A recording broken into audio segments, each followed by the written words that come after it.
L'un des aspects les plus fascinants du voyage spatial est sans doute la possibilité de flotter dans un environnement en apesanteur.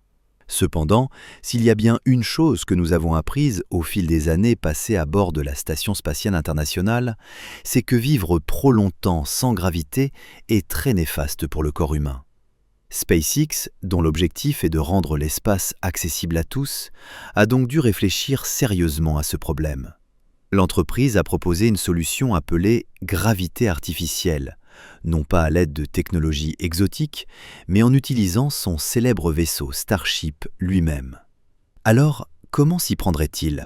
Il est quelque peu ironique qu'après avoir dépensé des sommes colossales pour échapper à la gravité terrestre, nous finissions peut-être par en dépenser encore davantage pour la recréer en orbite. Les humains s'adaptent en réalité étonnamment bien à l'espace. Malgré cela, nous savons encore très peu de choses sur les effets à long terme de la vie sans gravité.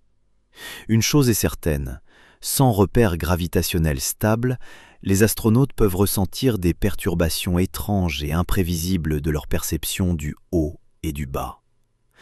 Une pièce parfaitement familière dans une orientation donnée peut soudain sembler étrange lorsqu'elle est vue sous un autre angle.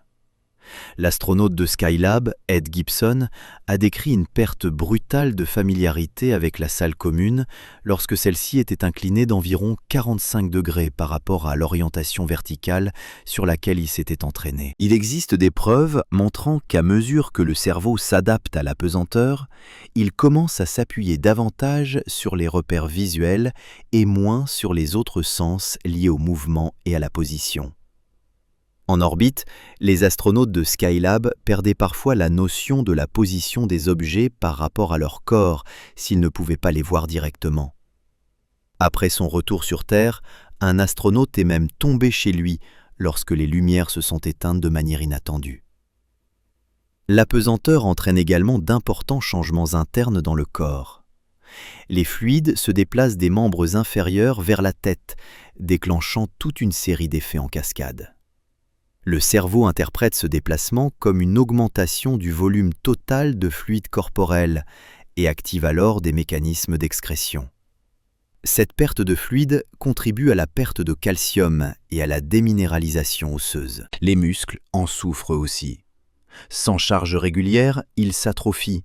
Les protéines contractiles disparaissent, les tissus se rétractent et la force globale diminue. Dans certains cas, la composition musculaire change. Des études menées sur des rats en apesanteur montrent une augmentation des fibres musculaires rapides, blanches, par rapport aux fibres lentes, rouges, plus volumineuses. Les os sont particulièrement vulnérables. Le tissu osseux se construit en permanence là où il est sollicité et se résorbe là où il ne l'est pas, un processus régulé en partie par les contraintes mécaniques. En microgravité, ces contraintes sont fortement réduites, ce qui entraîne une perte de masse osseuse. Si l'os cortical dense peut se reconstituer après un retour sur Terre, la perte de l'os trabéculaire pourrait être permanente.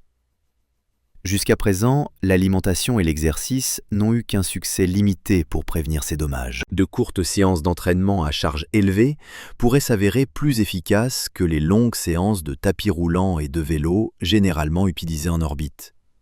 La plupart de ces problèmes peuvent être atténués, voire éliminés, grâce à l'utilisation de la gravité artificielle dans des habitats spatiaux en rotation.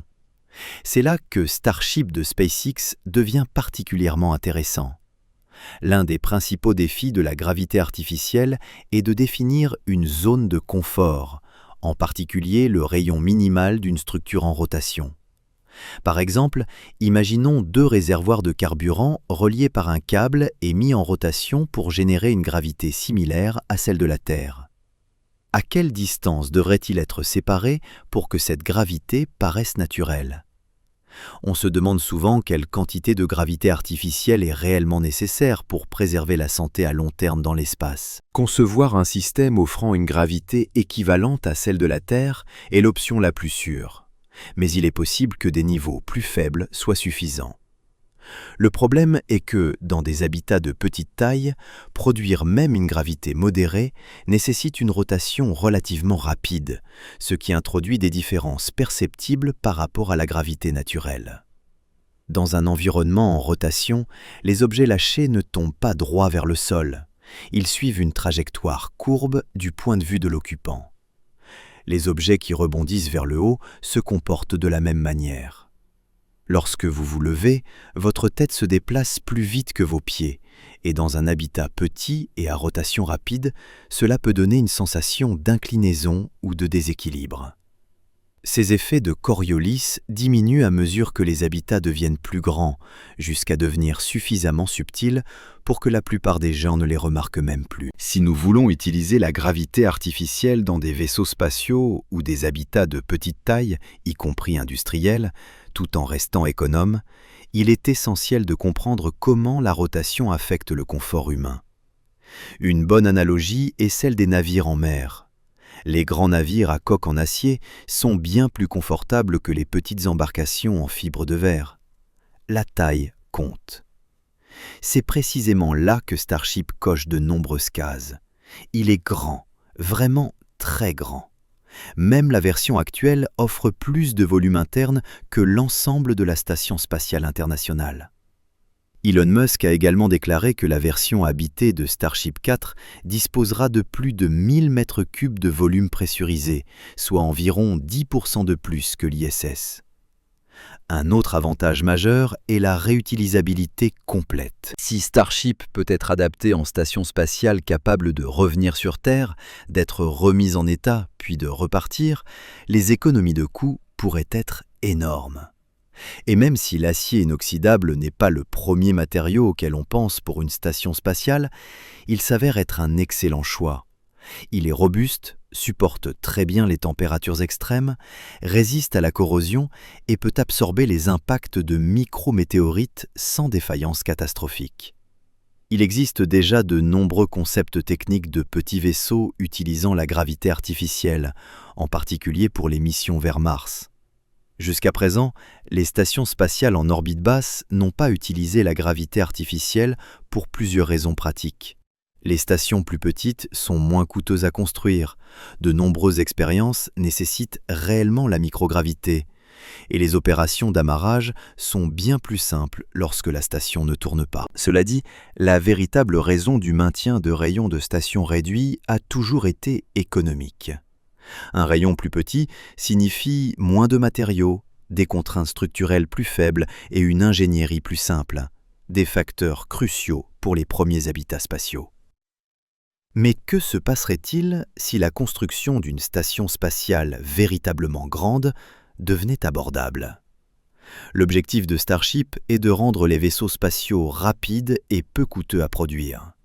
Si cette vision se concrétise, une future station, construite à partir de modules de type Starship, pourrait coûter bien moins que les quelques 150 milliards de dollars dépensés pour la Station spatiale internationale, tout en offrant un volume et une flexibilité nettement supérieurs. Et ce, sans même tenir compte des possibilités à plus long terme.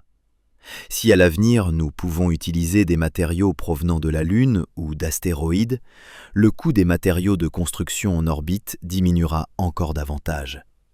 À ce stade, l'incitation s'orientera vers la construction d'habitats beaucoup plus vastes, peut-être suffisamment grands pour offrir une gravité équivalente à celle de la Terre, sans les inconforts liés aux structures petites et à rotation rapide. Elon Musk a fait allusion à cette idée dans un tweet publié en 2024, dans lequel il écrivait « Starship aura une légère rotation sur le trajet vers Mars. Même un tout petit vecteur de gravité vaut mieux que rien. » Cette remarque brève suggère une approche étonnamment pragmatique. Une proposition s'appuie sur le concept classique de roue et de moyeu. Dans ce scénario, la soute de Starship transporte une grande structure en treillis qui se déploie et se met en place de manière robotisée dans l'espace. Ce treillis agit comme un moyeu central, reliant deux Starships habités pour le voyage d'environ 6 mois vers Mars. Une fois connectés, les vaisseaux se positionnent et allument brièvement leur moteur pour mettre l'ensemble en rotation. Cela confère un moment angulaire, créant ainsi une véritable roue tournante dans l'espace. Après avoir atteint la vitesse de rotation souhaitée, les vaisseaux se réorientent afin que leurs espaces de vie soient tournés vers l'intérieur, en direction du moyeu. À partir de ce moment-là, la rotation fournit la gravité. La force centripète crée une traction constante vers les parois extérieures des starships, donnant à l'équipage une sensation permanente de bas. Au lieu de flotter, les astronautes pourraient marcher, dormir et travailler dans un environnement bien plus proche de celui de la Terre, ce qui rendrait les voyages de longue durée beaucoup plus supportables, tant physiquement que mentalement. Le concept peut être étendu encore davantage. En reliant un plus grand nombre de starships, la même approche pourrait servir à construire une structure tournante bien plus vaste, une version moderne de la roue de von Braun. Dans cette vision, des dizaines de starships forment le bord extérieur d'une gigantesque station en rotation, offrant une gravité artificielle le long de sa circonférence. La construction et l'exploitation seraient soutenues par le reste de l'écosystème SpaceX, notamment Super Heavy pour le levage lourd, Dragon pour le transport d'équipage et Starlink pour les communications. Les recherches en facteurs humains suggèrent que ce type de système est plus réaliste qu'il n'y paraît.